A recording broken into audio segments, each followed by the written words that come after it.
તે ત્રણેય અભેદ પરિણામથી રે જ્યારે વર્તે તે આત્મા રૂપ મૂળ માર્ગ સાંભળો જીન દોરે તે માર્ગ જીનનો પામ્યો રે કિંવા પામ્યો તે નિજ સ્વરૂપ મૂળ માર્ગ સાંભળો જીન દોરે. આ સમ્યક દર્શન જ્ઞાન ને ચારિત્ર આ ત્રણેય આત્માથી ભિન્ન નથી, જુદા નથી, આત્માના જ ગુણો છે. ગુણો ગુણીમાં જ હોય એટલે એ ગુણો કંઈ એકલા ન હોય. એટલે આત્માના ગુણો આત્મામાં જ છે, આત્માથી ભિન્ન નથી, પણ એ વિપરીત રૂપે મિથ્યા રૂપે પરિણમ્યા છે અને સમ્યક રૂપે પરિણમાવાના છે. જ્ઞાન આત્મા છે, દર્શન પણ આત્મા છે, ચારિત્ર પણ આત્મા છે.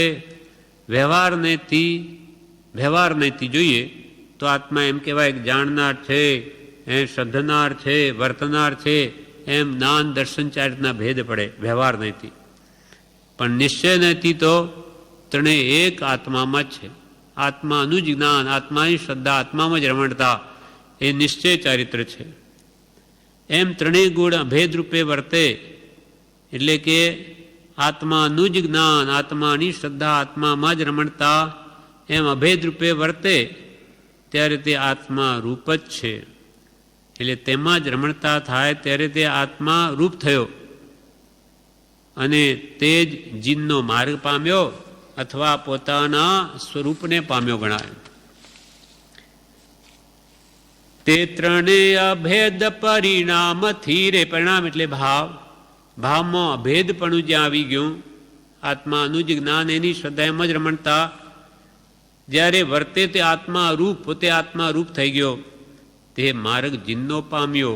તે ભગવાન જીનેશ્વરોએ જે મૂળ માર્ગ પ્રવર્ત્યો પ્રતાવ્યો તે રૂપ થયો, તેને પામ્યો.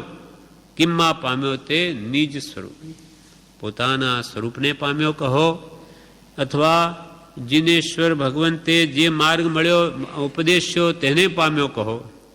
તે માર્ગ જીનનો પામ્યો રે કિંવા પામ્યો તે નિજ સ્વરૂપ મૂળ માર્ગ સાંભળો જીનનો રે. હવે 10મી ગાથામાં કે છે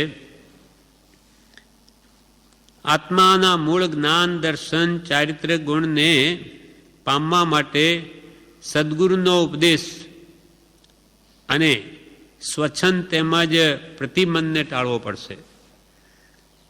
આજે રત્નત્રય પામવા છે તો સાચા સદગુરુનો ઉપદેશ વગર જાણીએ કદી ન પ્રગટે અને એમાં પછી પોતાનો સ્વચ્છંદ અને પ્રતિબંધ મૂકવા પડશે તો જ આત્માના રત્નત્રય ગુણની એકતા થશે.